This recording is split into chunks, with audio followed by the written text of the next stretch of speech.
on Vox, they're saying that bugs are they really disappearing?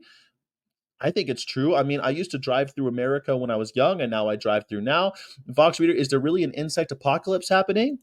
And now when I drive through, there are not so many bugs around. Benji Jones is an environmental correspondent at Vox. So are all the bugs really disappearing? If so, why does it seem like no one's doing anything? Why does it seem like everyone is playing the fiddle while Rome burns? Is there really? Are all the insects dying? How come no one's doing anything about it? That's a great question. Is it true it's happening? And is why is no one caring about it? Is there anything I could personally do to help the little guys at the very base of our ecosystems? Yeah, you could stop eating animals. Stop, just go vegan. Go vegan. Stop using animals. Stop eating animals. I've been thinking about this a lot, and it seems like there's something that's really important. Okay, so it says that okay, some are disgusting to humans, right? Yeah, scientists have discovered about 1 million species of insects so far, and they're estimated that there are likely several million more they have yet to even describe. The incredible diversity of bug life sustains our planet.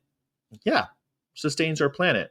Dragonflies, for example, eat mosquitoes. Certain wasps prey on cockroaches. Yeah, totally. It's a whole ecosystem. It's almost like if you mess with the delicate balance of our ecosystem, you're going to destroy everything, and you're going to ruin the entire spaceship we're on. We're on a spaceship chasing a star through the galaxy. That's what we're doing. We were given this beautiful spaceship. It's not going well. Like we're drilling holes in the bottom of the boat.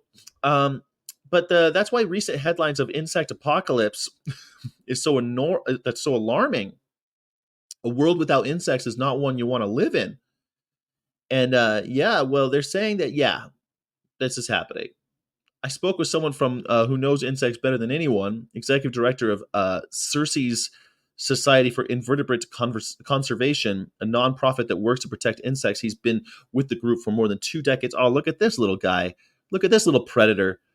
This little praying man. Don't you love praying mantises? Aren't they cool looking? I love them. I think they're awesome. Unfortunately, the data is conclusive. Insects on the whole are now declining, and it's very worrisome. All right, everybody. That's it. Why isn't anybody doing anybody? Who the hell? Many groups of insects, like flies, haven't been thoroughly studied, so there's still a lot of unknowns. But yeah, disease carrying mosquitoes, for example, are expanding into new areas as the climate warms because we've killed all the animals that kill the mosquitoes, and the climate's just getting too hot. But on the whole, studied populations of insects are declining 1% to 2% every year. When compounded over 2 decades, that amounts to as much as 30% decline in insect populations. 30%. Now, don't forget that when life first started on this planet, it was flowers, and so they needed insects.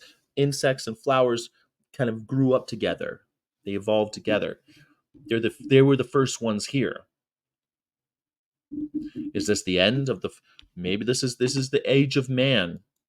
This is the age of man, like Middle Earth, when they killed all the elves and dwarves. This is it.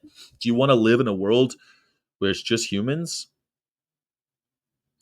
It's not really a question now. It was a question, but now the jury's in.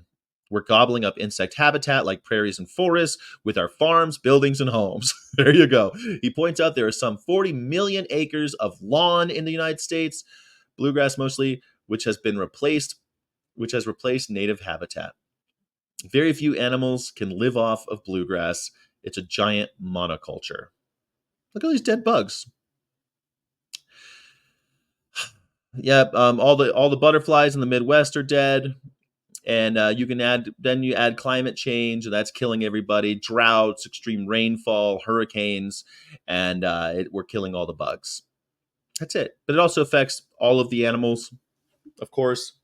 There are, for example, an estimated 20 quadrillion ants, and because insects are super abundant and everywhere in streams and lakes, deserts, and mountaintops, they're essential parts to every single ecosystem. 90% of flowering plants are pollinated by animals, most of which are insects. More than a third of our food crops depend on pollinators, including almonds, chocolate, and coffee. If you like birds, think an insect. Most birds live off insects. There will be no more birds. They would not make it to the ocean without feeding on insects. So many fish are eating them, and you can't have fish without insects. Think of grizzly bears. They eat salmon, which rely on insects, and their other main food source is berries, which rely on insects. So bears almost exclusively eat a diet that comes from insects. That's it. What can you do? Go vegan. That's it. Avoid using insecticides. Think about reducing your climate impact. Take fewer flights. Eat less meat.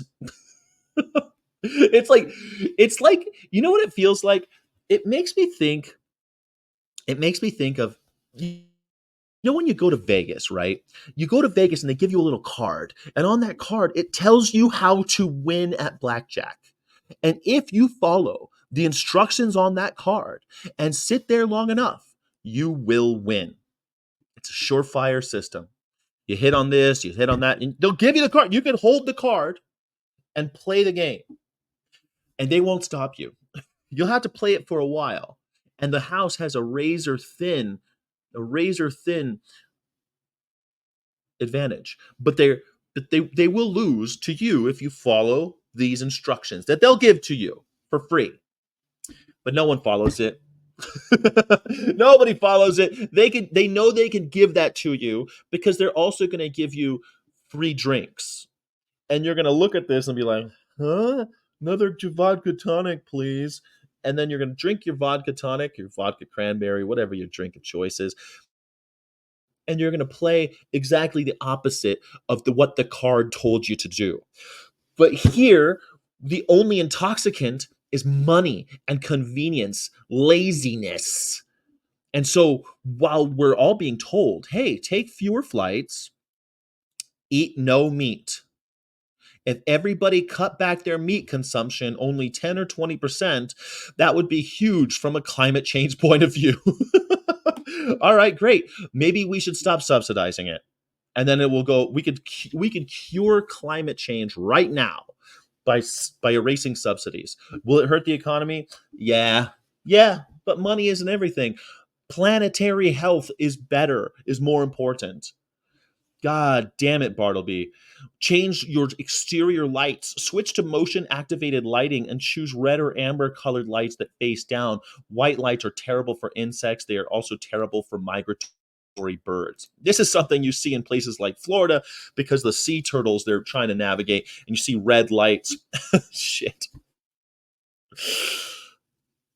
That's what we need is more red light. Red light. Let's just light the world with red at night.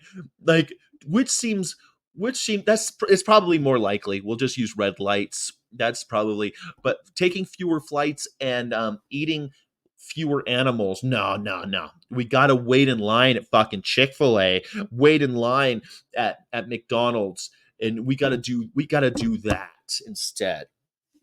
This is like the card that they give you at the casino. Here's how to win at blackjack. Follow it, you idiot. But no, no, they won't. Because Bartleby, we're lazy. That's it, Bartleby. That's it, humanity. You've read one article.